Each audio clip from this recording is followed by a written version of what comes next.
Ay, kamusta po kayo mga idol? Lamban ninyo nung pauwi ako. Habang naglalakad ako, medyo may kalamigan nga lang. At napatingin ako sa isang basurahan na may mga parang may maliliit na bote. Iniisip ko kagad baka mga small wine. So ako naman na-curious. Alam mo naman ako, wala naman tao nakakita at saka medyo madilim naman. So doon sa may paglakad ko, doon sa may tapat ng basuramba. Hindi rito sa tapat ng bahay ko, doon mas may sa kalye. Kasi rito sa Japan, mga kabayan, bawat mga kanto bawat kanto. So merong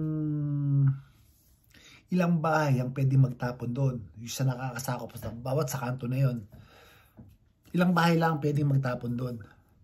So bawat kanto, ayun, napapadami sa nakapasilip ako. Pagka alam kong pwedeng pakinabangan sa dinadaanan ko. And then suddenly, na-curious ako doon sa supot na puti. Na ano ngayon ako, na-curious ako. Kasi marami na ako napulot dito eh. Kaya lang ngayon medyo naglayo ako kasi nga nagkasakit ako nung nakaraan gawa ng na-hernia ako dahil sa double job ako. Yung ngayon, nag-focus na lang ako sa isang trabaho. Kaya mas priority sa akin ngayon yung health ko kaysa dun sa mga makaipon ako ng pera. Kasi mo yung may pera ka pero nagkakasakit ka naman tapos doon lang mapupunta yung ano mo, may pera ka pero may sakit ka naman. So at least ako nung na-hernia kasi ako, grabe yung naranasan kong hirap. Kaya doon ako nagising sa katotohanan na mas importante yung health. At yun ang binibigyan ko ng pansin ngayon dahil talagang hindi ako nakalakad nung for almost 3 months. Grabe po talaga ang sakit nung naranasan ko. Ngayon, mabalik tayo sa napulot ko. Nakapulot ako ng, alam ba niyo yung laman, pabango. At yung laman na pabango talagang, sabi ko, may mga laman pa to sabi ko gano'n may pambabae, may panlalaki, ayan. So, ngayon, pagka nagpapabango ko, nagkaroon ako ng idea para hindi nila alam kung ano yung pabangong ginagamit ko doon sa trabaho ko. Kasi pag alam nilang, bawa, channel, alam na, channel ang pabango ni Kuya Nico. Ngayon, the best thing to do, bibigyan ko kayo ng idea.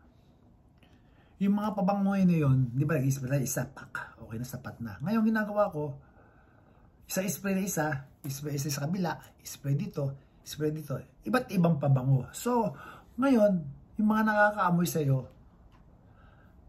ang bango ni Kuya, anong klaseng pabango? Nagtatanong ngayon sila, hindi nila mahulaan kung anong pabango yung ginagamit mo. May nagsasabi ng CK, may nagsasabi ng Channel, may nagsasabi ng Aramis, ganun, maraming sasabing lahat.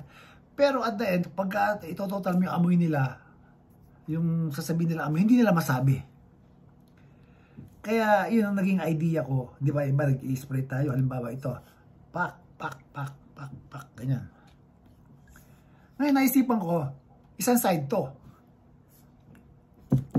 Ito naman Aramis, pahay dito.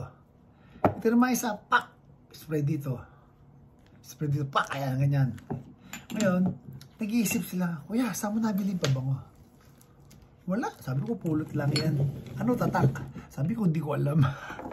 Sabi nila, kaya natawa ko. Kaya, natuwa naman ako kasi sabi naman talaga nila is mabango, kakaiba yung amoy.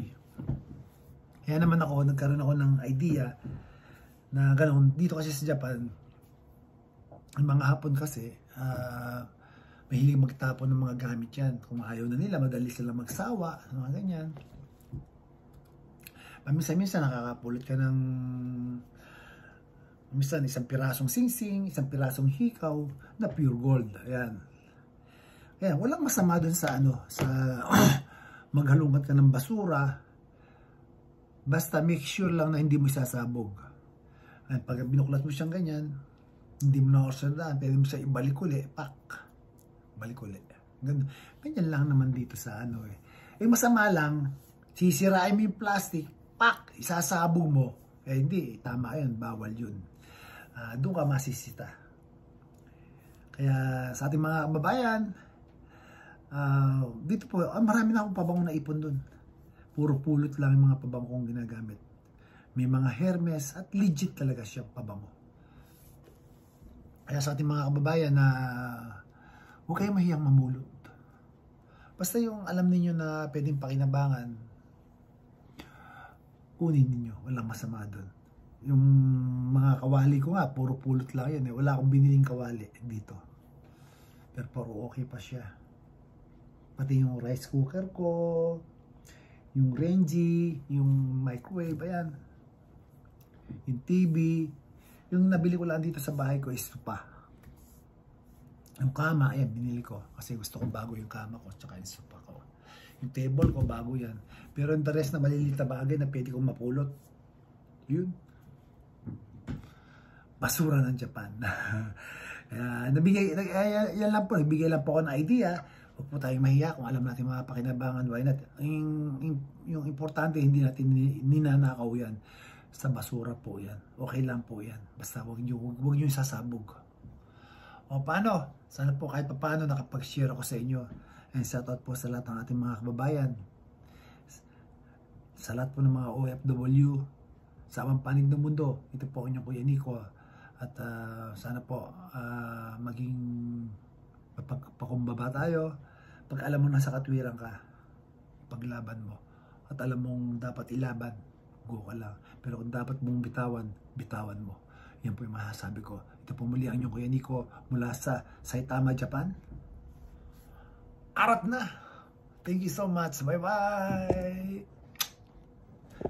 Kung nagustuhan mo ang aking video, baka naman pwedeng palambing, pa-share, pa-like, comment, and share naman dyan. And then, pa-subscribe na rin po sa aking YouTube channel. Thank you so much. Bye-bye! God bless you all.